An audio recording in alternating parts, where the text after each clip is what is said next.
Hi, this is Matt from Sagebrush Coffee, and today I want to talk about direct trade coffee and Sagebrush. Before I get into that topic, let me give you a few reminders. Coffee itself is a worldwide crop, so it comes all around the world. It's actually grown best kind of close to the equator in a band where it's, high altitude, temperate weather, it needs some humidity, it needs sun, it needs everything. It works really well in rainforest type of areas. Coffee is also a seasonal crop. Depending on where it's grown and what the weather is like in those areas, it grows really during a 3 to 6 month period. Now there are a couple of places where it can grow and be processed and harvested year round, but for the most part, you have a 3 to 6 month harvest season. What's interesting is that harvest season varies depending on region. And so Ethiopian harvest seasons are different than like Latin American harvest season, and Indonesia, and actually what I've found with Indonesian is they are pretty year round. So you have that. Then you have the coffee process where you have coffees that get milled, you've got to export them, you've got to go through the cupping, you've got this whole process. And we have other videos that talk all about coffee processing. So I highly recommend you check out some of our videos and look into what the detail is around dry process, washed coffee, honey process. We've been talking about that for a while. Look at those videos, look at those blogs. That should help you out with coffee processing. So then you have middlemen in this process, right? So you have people who will go to the farms and give them certifications, whether it's organic, Fairtrade, Rainforest Alliance. You have all of these people that want to kind of infuse their stamp on these coffee farms and make sure that they're complying with whatever they call organic or whatever they call a fair trade process. Then you have importers, you have the shipping companies, you have people in the US that are trying to peddle coffee to people like me, and then you have people like me who roast the coffee and try to give it to you. And so you've got all of these variables within the supply chain, and that starts to cloud the definition of what is direct trade. The heart of direct trade is you want to remove as few of steps from the supply chain as possible so that we know that the people at the farms are getting the money we're paying and they're actually creating a sustainable wage. That's kind of the whole point of what fair trade came to become in its initial stage was, hey, we want to make sure that there aren't all these middlemen getting all the money and you're not getting a sustainable wage for the producers. I think that was the initial intent in fair trade. That's kind of where organic coffee kind of leads from, is they're trying to infuse there, and then there's just so many people that could be taking advantage of this supply chain, and we don't want that to happen. I'm sure you've seen farm to cup. I know a lot of people are trying to actually buy coffee farms so that they can say, hey, we own this farm, we're selling this coffee, it's from our own farm. That's great if that's a business in the wheelhouse you want to get into.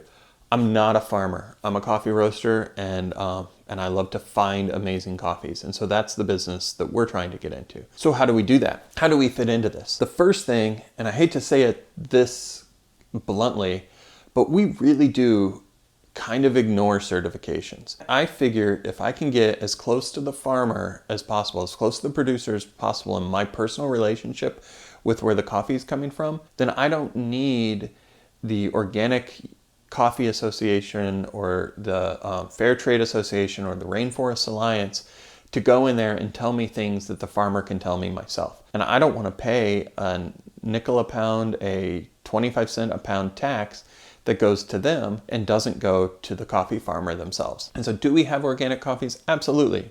Do we have fair trade coffees? Absolutely. Really, all of our coffees are not certified fair trade, but if a great coffee comes across the board and it happens to be certified, then I'm not going to turn it down because of that. I don't make a buying decision based on certifications. And so what am I looking for? Let's talk about the Loma La Gloria coffee, for instance, because that's one of the coffee farmers that I actually have a great relationship with. In fact, one of my coffee buyers, importers that I used to work with, he came into our shop, he brought Annie Ruth into our shop, we talked to them for a while, and he eventually married her, and that's the Loma La Gloria coffees.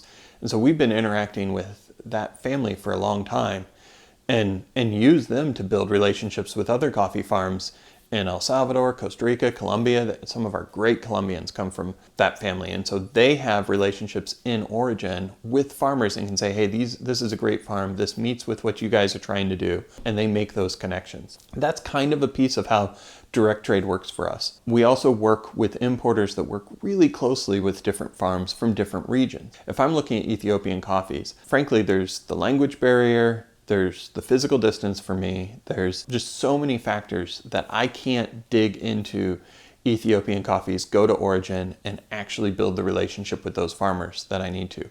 But I have very trusted importers that do that for me. My play in that direct trade supply chain is these importers will work with a farm, and that farm may produce, let's just give an example, like 40 bags of coffee. I may come back and say, well, I need 5 bags of that. And so that importer would work with that farmer and then go to 5 or 10 different roasters across the US and say, hey, this farmer's got some amazing coffee. They're really, really good. I want to be able to buy this coffee. I want to be able to make sure that they make enough money so that they can continue producing coffee year after year after year. Will you buy a piece of this pie, so to speak? And so we get samples, we cup it, and we say absolutely.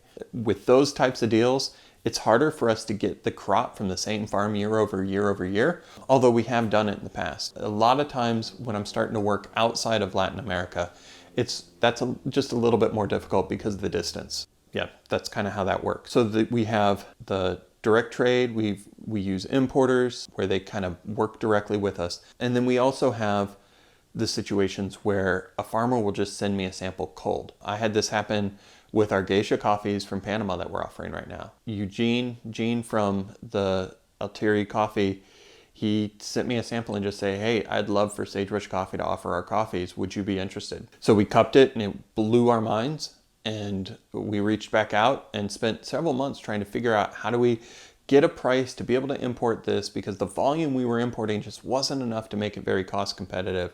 And finally, I just bit the bullet and said, you know what, this coffee is good enough. We're going to pay a little bit more.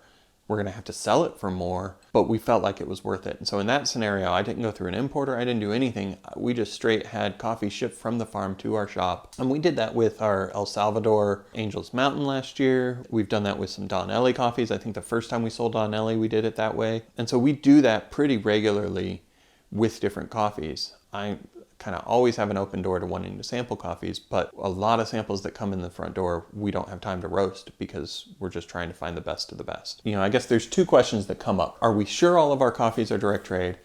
And is this coffee organic? Or is this coffee fair trade? Or really, is the producer getting a fair wage for the coffee? So that question, is the producer getting a fair wage for the coffee from us? Always. That is my number 1 priority. I don't want to underpay a producer and then not be able to get their coffee again. We have some of the best coffees on the planet, which means the producers need to have a vested interest in making the best coffee on the planet. And so they need to be able to sell that at a premium. Our entire model is making sure that the producers get as much money as possible to be able to continue to make the best coffee possible. If I buy coffee from them, let's just throw numbers out there. These aren't right numbers, but it'll give you a scale. If most coffee, like low-end coffee, is bought for $2.50 a pound, and most mid-range coffee is bought for $5 a pound, and I go into a coffee and say, your coffee is better than anyone else's, I want to pay $7.50 a pound for your coffee. Well, then they're going to work hard to make the best coffee possible, because think about how much that is to their livelihood if they're able to sell it for 2 or 3 times as much as anyone else. That's my philosophy, is if a coffee is great, I frankly don't care how much it is, because I want to make sure that we're getting the best coffee possible. That's not the part of my business where I try to negotiate rates. FedEx, USPS, our packaging suppliers, those people I will harp on to get the best price possible. But when it comes to getting coffee beans themselves, they're where we make our money. Those guys are where we make our money, by getting the best beans possible. So we want to make sure that they feel the same way. So that's how do we know it's fair trade? Well, I don't know that most of our coffee is fair trade, because that's not our philosophy. Our philosophy is way better than that. Do we know our coffee is organic? It's another one, as organic certifications cost thousands. Most of the farms that we're looking at can't afford that and don't want to afford that. And if I'm not making that a criteria, if I'm making the processing method a priority, then the certification doesn't seem to matter. But does that mean that they use a ton of pesticides and that they go away from organic practices? No. Frankly, in where these farms are, like if you went to a coffee farm up into the mountains where you have to drive a 4-wheel drive truck to even get to the farm itself, the cost to bring pesticides in organic material in there is just too high. The farms I'm looking at are going to use organic practices naturally. And in fact, a Costa Rican coffee we sold last year is not certified organic, but the University of San Jose uses their coffee to test the use of different organic practices. And so they actually work with them to say, okay, here's 3 different ways we can do organic processing. What produces the best flavor, yield, and all of those things. And they're actually a research farm for that. If that's the case, they may not be certified, but they're absolutely organic. That's kind of where we fall in line with that certification. Are Sagebrush coffees direct trade? Yes. Does that mean that I have a personal relationship with every single farmer that we buy coffee from? No. But what it does mean is that I'm part of that direct trade line where we make sure that there's as few middlemen as possible in that line gathering money so that the producer gets the most amount of money possible. Do I have direct trade? Do I have physical relationships with our farms? Many of them. Frankly, most of them. But that's not the criteria to be a direct trade. I hope that kind of clears things up. I hope that helps encourage you and kind of give you guys a window into Sagebrush Coffee's buying practices. If you like this video, we've got a bunch of them. We're trying to produce 2 or 3 a month. So like, subscribe, get notified, and we'll keep producing as many videos as you guys keep watching. Thanks.